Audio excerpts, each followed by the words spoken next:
Président, vous venez de sillonner les artères de la commune de Louga à travers la caravane pour soutenir votre candidat Amadou Ba. Qu'est-ce qu'on peut retenir? Oui, je vous remercie. Comme vous l'avez indiqué et constaté effectivement ce matin, la coalition Benno Bokk Yakaar a organisé une caravane ici au sein de la commune de Louga. En fait, il s'agit d'une procession avec l'ensemble de nos supports de communication, accompagnés par les jeunesses de la coalition, pour travailler à la sensibilisation des populations, mais également faire en sorte que le peuple lougatois puisse comprendre aujourd'hui que son intérêt réside dans le vote au profit de M. Amadou Ba, candidat de la coalition Benno Bokk Yakaar. Et comme vous avez pu le constater, aujourd'hui nous avons pu mobiliser plus d'une centaine de véhicules à travers la ville de Louga, avec tous les membres de la coalition Benno Bokk Yakaar. Je suis ici avec mon frère et ami, le président Amadou Mbéry Sylla, le ministre conseiller Kane Mbaye, la présidente Aminata Mbengue Ndiaye a dépêché ses équipes. Toutes les composantes du Benno Bokk Yakaar ici à Louga ont effectivement apporté leur contribution à cette marche qui, comme nous l'avons pu le constater, a eu des résultats importants. Parce que les Lougatois sont sortis, les Lougatois nous ont accueillis et ont montré massivement leur adhésion au projet Amadou Ba. Comme vous le savez, nous sommes à la dernière semaine donc de la fin de la campagne électorale. Au-delà de cette campagne, au-delà de cette procession et de cette caravane, l'objectif, c'est de faire en sorte, comme je l'ai indiqué tout à l'heure, que les populations puissent comprendre quel est le sens de leur vote. Je pense qu'il faut prendre date, mais également faire un choix. Aujourd'hui, nous avons deux forces qui se font face. Une force républicaine et une autre force nihiliste et destructrice. Et je pense que les Sénégalais sont suffisamment responsables pour comprendre que le choix est relativement facile. Et je n'ai aucun doute qu'au soir du 24 mars 2024, effectivement, Louga votera pour le candidat Amadou Ba pour le meilleur du Sénégal. Et aujourd'hui, quel est le mouvement après avoir procédé après avoir sillonné Louga, quel est le maître mot, surtout l'appel que vous faites à l'endroit des militants de sympathisants? Oui, comme je l'ai souligné tout à l'heure, aujourd'hui, s'il y a un appel à lancer, d'abord il s'adresse à notre coalition. C'est un appel à l'unité, c'est un appel au travail, mais surtout mettre l'accent sur les visites de proximité, mettre l'accent sur les visites à domicile. Parce que les populations veulent voter pour Amadou Ba. Les populations veulent voter pour la poursuite du PSE, mais également pour les changements majeurs que le candidat Amadou Ba a indiqués dans son programme. Mais force est de constater qu'effectivement, ces populations attendent également qu'on vienne vers eux. Donc je demande à tous les responsables de la coalition, à la base effectivement, de descendre sur le terrain pour les 4 jours qui nous restent, d'accentuer la sensibilisation, parce que nous avons un candidat qui est un candidat de la stabilité, comme je l'ai dit, qui est un candidat de la paix, mais qui est également un candidat de la promotion du développement économique et social de ce pays-là. On vous a vu sympathiser avec votre camarade Moustapha Diop. Est-ce que l'unité est définitivement scellée entre tous les responsables de la commune? Oui, c'est une question extrêmement importante. Comme vous l'avez indiqué, nous avons été aujourd'hui à la rencontre de notre frère, le ministre maire de la ville Moustapha Diop, qui est un membre éminent de la coalition Benno Bokk Yakaar. Je pense que lui, Moustapha Diop, n'est pas candidat. Moi, Mamour Diallo, je ne suis pas candidat. Amadou Mbéry Sylla, ici présent, n'est pas candidat. Nous avons un seul et unique candidat qui s'appelle Amadou Ba, lequel candidat a été choisi et plébiscité par son excellence le président de la République Macky Sall. Donc aujourd'hui, notre devoir, à nous tous, l'ensemble des leaders, c'est effectivement de faire un bloc pour travailler ensemble à la réélection de ce candidat-là. Et de ce qu'il m'a dit, déjà, je voudrais le féliciter d'être venu. Je pense que c'est important. Mais également, je voudrais le féliciter de l'engagement qu'il a pris. En tête tout à l'heure, il m'a indiqué effectivement qu'il ne ménagera aucun effort pour la victoire du candidat Amadou Ba et qu'il va également faire campagne pour le candidat Amadou Ba. Donc nous allons faire cette campagne ensemble. Toute la coalition Benno Bokk Yakaar, avec les leaders qui sont là, vont se retrouver, tout le monde sans exclusive, pour la victoire d'Amadou Ba, parce qu'il n'y a que cela qui compte. Et donc je voudrais appeler les uns et les autres à, encore une fois, descendre sur le terrain. Et je rappelle que ce candidat Amadou Ba, il a un bilan au plan national qui n'a rien à voir avec les autres bilans. Il a un programme économique et social qui n'a rien à voir avec les autres programmes. Il nous en a parlé ici lors de son dernier séjour. Il a des programmes précis pour Louga. Il a des projets importants pour notre ville de Louga.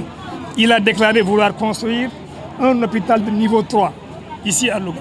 Lequel hôpital, mais effectivement, permettra à nos populations de se soigner sans difficulté ici dans la ville de Louga. Il a déclaré vouloir créer 1 million d'emplois, ce qui est extrêmement important. Il a fait également un clin d'œil à la population lougatoise à travers les immigrés, qui, comme vous le savez, constituent une frange importante de cette population-là.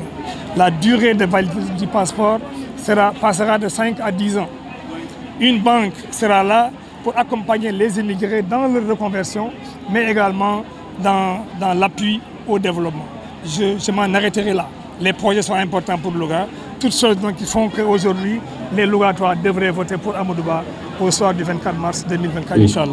li ñuy jël Amadou Mbéry Sylla ñu tënk ko ci olof tey def ngeen tournée ci grande commune ville de Louga ànd ak waa coalition Benno Bokk Yaakaar bi naka la mën a jàpp ci tournée bi. waa kay jërëjëf laaj bi am na solo comme ni ngeen ko xamee coalition Benno Bokk Yaakaar bi ñu lancé campagne bi la ñu dugg ci terrain bi bien avant sax ñuy lancé campagne ñi ngi woon ci terrain bi ci activité de pré-campagne les activités de parrainage ak animation yi nga xam ne waroon na am bi ñu ubbee campagne bi aussi tàmbali nañ ko ak ay visites de proximité yu am solo tàmbali nañ ko ak liggéey yu am solo à travers la ville waxtaan ak population yi dem ci ñoom seeti leen tey nag ñun ñëpp dañu àndandoo au niveau du comité électoral de la commune de Louga que j'ai l'honneur de diriger ñun ñëpp dañu àndandoo effectivement def benn caravane bu mag doxantu ci biir dëkk bi seeti population yi waxtaan ak ñoom wax leen li nga xam ni moom mooy li Amadou Ba bëgg def ci réew mi distribuer leen également nos spécimens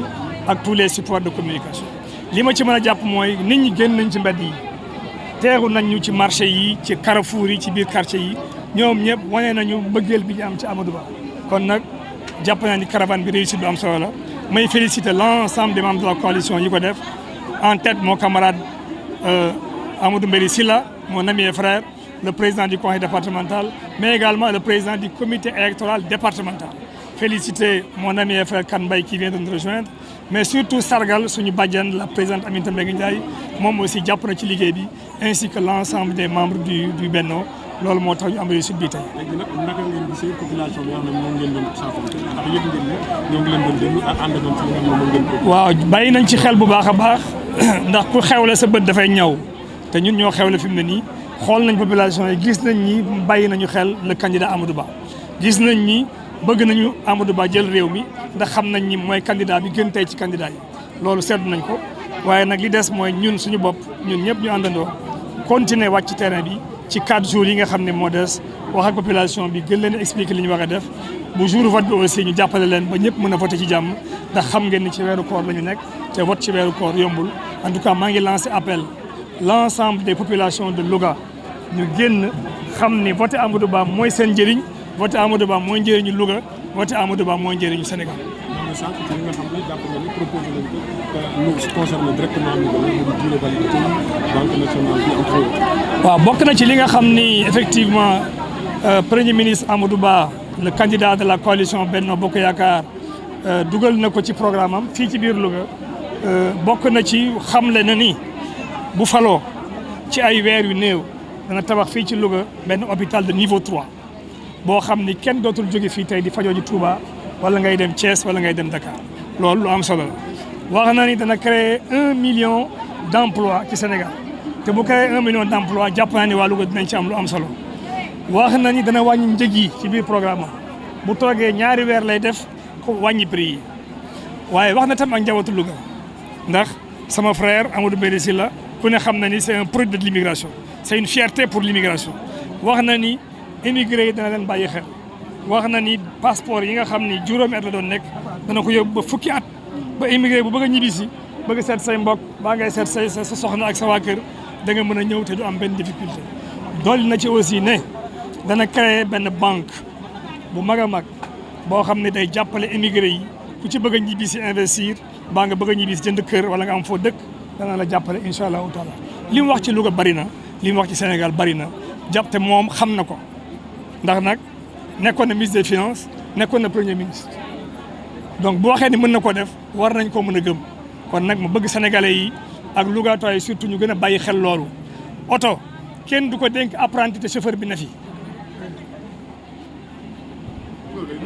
loolu mooy dëgg te kuy dem Dakar fii tey dugg ci bus chauffeur bi ne apprenti bi kaay dawal sa xel du dal kon nag ñun Sénégal waruñu nangu loolu te candidat bi ñu yore xam nañ ni bokkul ak yeneen candidat yi kon nag nañ ko jàppale mu gagné réew mi. dégg nañ ngeen gis ngeen ne saafonte ak votre camarade Moustapha Diop ndax day wane ni unité bi fii ci commune bi sële ngeen ko ba nga xam ne waaw dëgg la comme ni nga ko waxee effectivement suñu frère le ministre maire Moustapha Diop jaar nañ léegi ci maire bi mu génn wax dëgg yàlla teeruñu ñu waxtaan ak moom foofu waxtaan bu gàtt muy lu ñu neex lool muy lu ñu bëgg lool ndax nag mooy ministre maire bu dëkk bi kon bu ñëwee fekk si ci liñ liggéey dañ ko ciy sant gërëm ko ci te acte bu rafet la def en tout cas man personnellement à mon nom propre et au nom de toute la coalition ñi ngi koy féliciter bu baax a baax parce que il a compris que cette coalition là c'est la coalition de l'avenir coalition bi rek mooy coalition bi baax